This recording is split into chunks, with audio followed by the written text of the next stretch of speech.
toujours dans notre étude des fameuses calculs de variation absolue, on va regarder maintenant le modèle euh, puissance. Puissance, ax carré, ax cube, ax exposant 4, ax exposant 10, etc.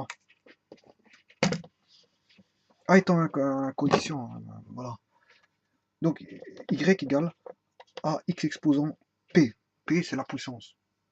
Là, c'est le coefficient qui se trouve à côté, qui est multiplié, qui est le facteur multiplicatif de la puissance xp. Bon, on va calculer ce fameux delta y. Delta y, c'est f de x1 plus delta x moins f de x1. Donc, je vais directement l'entamer. C'est x1 plus delta x exposant p moins f de x1. Et f de x1, c'est a x1 exposant p.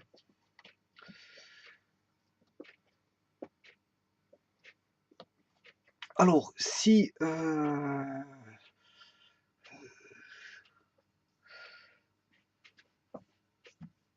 j'étudie la variation relative,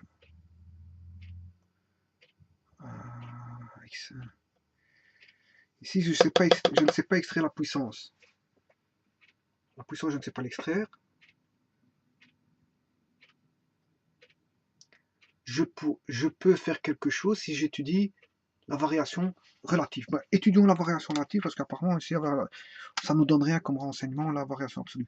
Donc étudions la variation relative par rapport à y1, delta y sur y1. Donc tout ceci, je vais le diviser par y1, mais y1, on sait bien que ça fait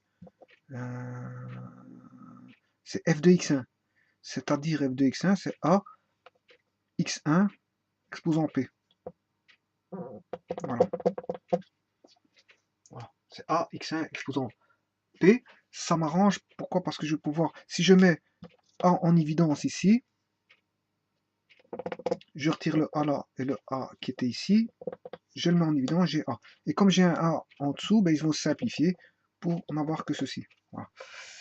Ça, c'est déjà une chose. Bon, maintenant, si je sépare les fractions, c'est bien que a plus b sur c est égal à a sur c plus b sur c.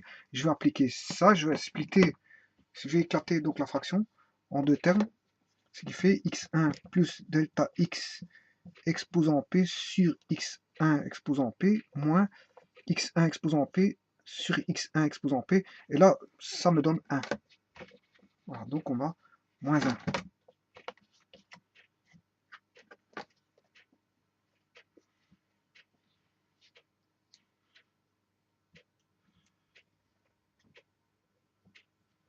Bon.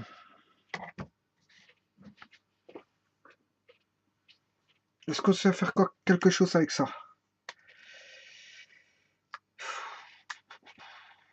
Et normalement, je peux faire entrer le x1 normalement dans la puissance, parce qu'il est exposant P, exposant P. Bon. Je vais le réécrire au-dessus.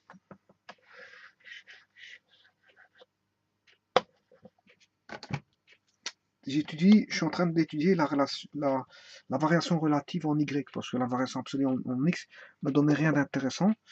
Donc maintenant, comme j'ai P ici et P là, je fais tout rentrer à l'intérieur pour avoir x1 plus delta x sur x1 exposant P, le tout moins 1. Voilà, et ça, c'est toujours delta y sur y1.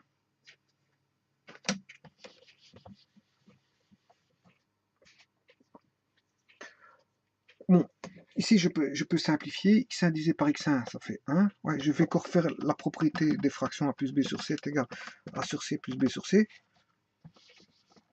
Donc, je split, en fait. Hein, c'est X1 sur X1 plus delta X sur X1 exposant P, le tout moins 1.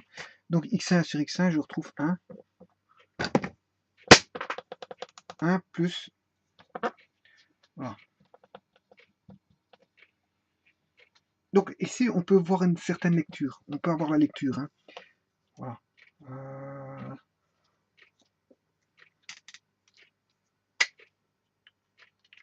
peut avoir une certaine lecture.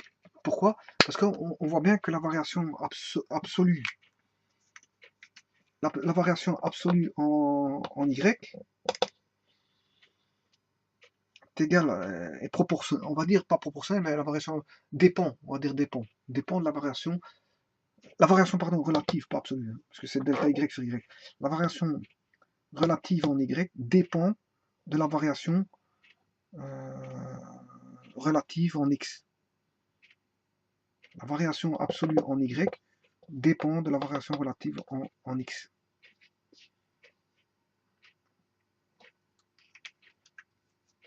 Voilà, pour le modèle puissance, c'est ça qu'il faut dire, c'est que bon, je n'ai rien tiré comme relation par rapport à la variation absolue, mais par rapport à la variation relative qui est delta Y sur Y1, est